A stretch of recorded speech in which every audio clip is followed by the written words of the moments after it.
Africa's Travel Indaba, recently held in Durban KwaZulu Natal, showcased some of the best products Africa's tourism has to offer. Tourism KwaZulu Natal did not shy away and exhibited 10 of its 47 SMMEs. This forms part of their enterprise development and incubation program to enhance business development and growth. These hand-picked tour operators undergo intensive skills development and training run by facilitators with over 40 years of experience. The incubatees are given the opportunity and support to participate in trade shows like this one. So what kind of enterprises can take part in this incubation program? As you would know, tourism has got a number of businesses that are involved. You cannot focus only on accommodation. Some of these enterprises are responsible for providing transportation for the tourists. Others are managing the tourist attractions. Others are doing tour operating businesses. They are just organizing travel for the tourists. So all of those particular fields require specific skills, from business management skills, which may not necessarily be the skills that cut across. So those who are in the field of tour operating business, we train them strictly in relation to how to run a tour operating company. Those who are managing accommodation establishment, we train them how to run an accommodation establishment. And those who are responsible for transportation as well, we do the same. But what then brings them together is this program that we are in. Some of the skills that we give to them, they might be interrelated, like your business management, record keeping, and so forth and so forth. Marketing strategies might be the same, but in operating those businesses, you need different skills. You need to make sure that you respond to what their needs are. Tourism is not like other businesses. In tourism, you can't operate in isolation as a business. You need business networking is very key, and the market access is very key.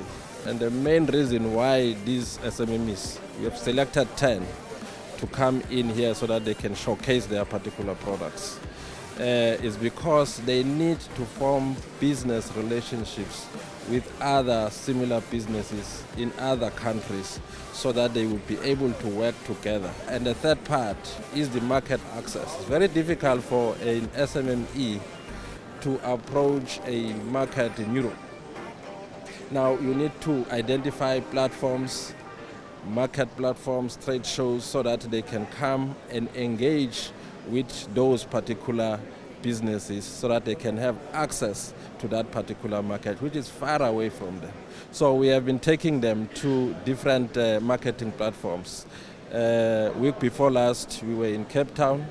We are attending another trade show that is called WTM Africa.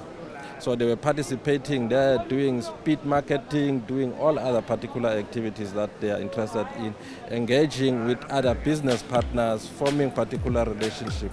So that's what they are doing. Even here, as they are here, they have been trained to participate in a platform like this.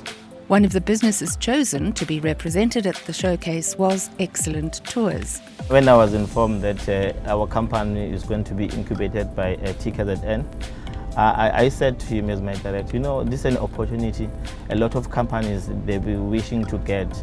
But if you look at our time we spend in the industry, we managed to secure an opportunity. So we needed to make sure that we grab this opportunity by both hands.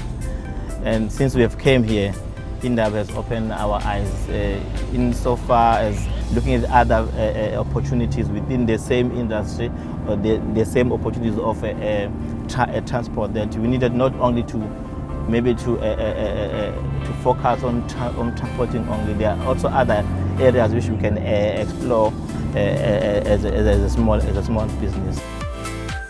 For now, we are a small business, so we are struggling with paying our own salary because we are still looking for customers, and the marketing as well, because we do need the marketing material.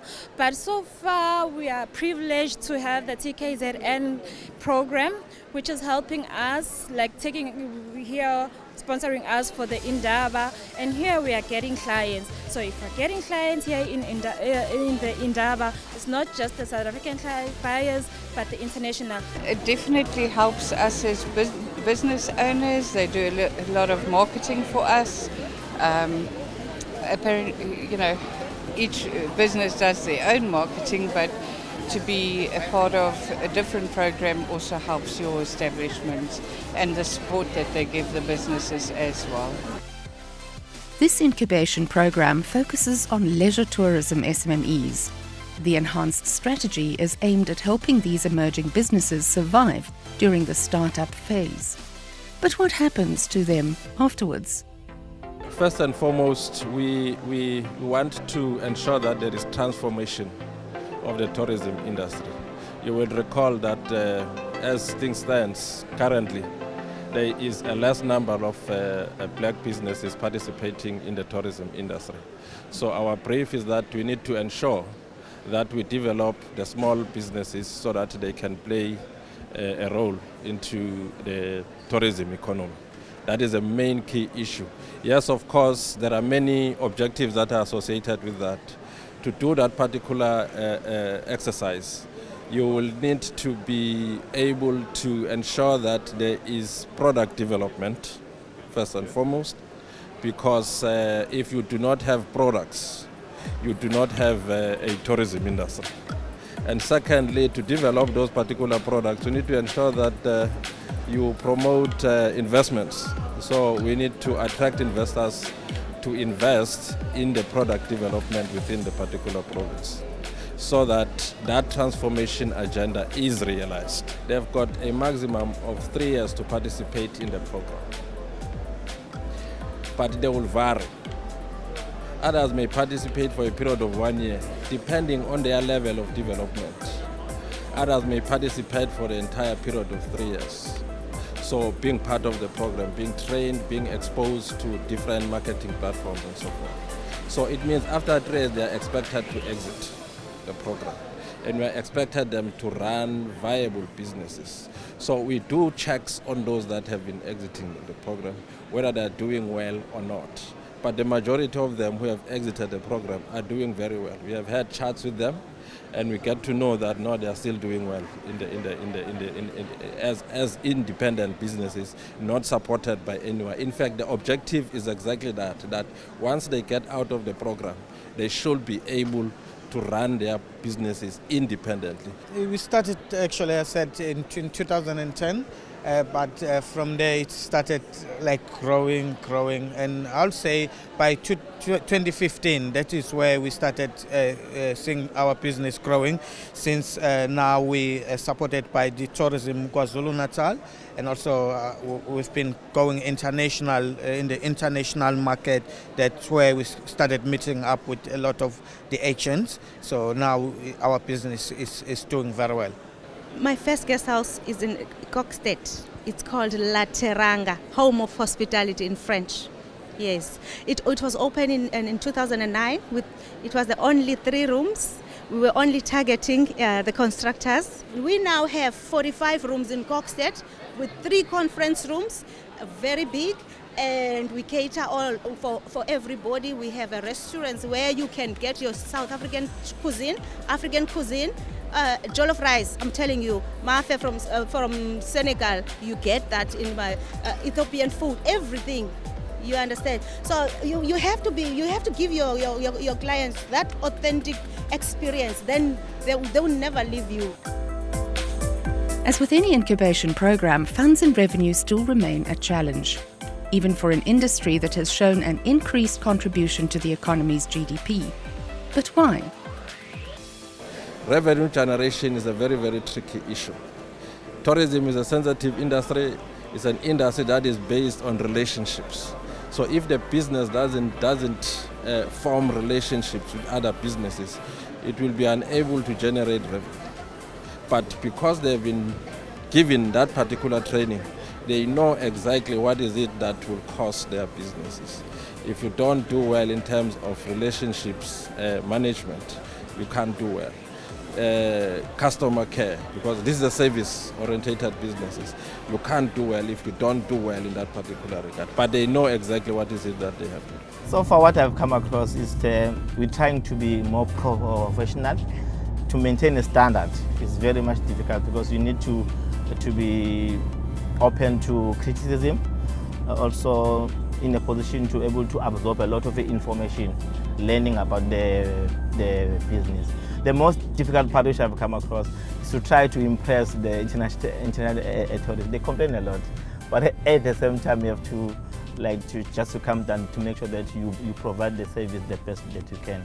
If we can have 4 iconic projects that are delivered in KZN, more especially in areas that have not been benefiting when it comes to tourism.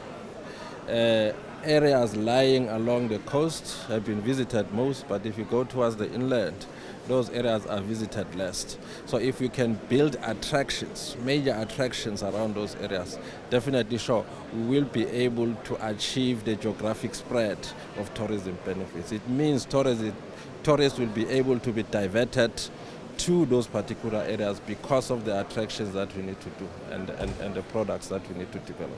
We have to employ people because at the moment we are only 3 staff, but we don't want to end up like this because this must be a huge empire.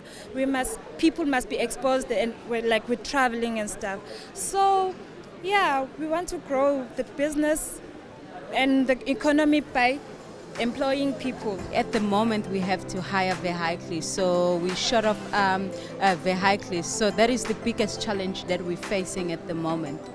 If you are not passionate about doing business, if you are not an entrepreneur, you might not make it. So you need a business-minded person, a person who has got dedication into the business. Although we all know that sometimes businesses do encounter challenges because of 1 or 2 reasons. But if you are passionate, you don't give up, you proceed. But in any way, they get motivated in the program. We also motivate them because we've got mentors. They motivate them. If they encounter a particular problem, business-related particular problem, they get guidance from the mentors that we have. Moving forward, we are planning to have a summit that will bring together the small enterprises and the big businesses so that we discuss business and what is it that we need to do. Because there are many targets that we need to achieve in terms of transformation. We've got a target set for ownership, we've got target set for management and control, we've got target sets for procurement, we've got target sets for employment equity, we've got target set for social responsibilities that businesses should perform. So those are the things that we need to begin to talk about and engage with them so that they work with us in terms of achieving this transformation agenda.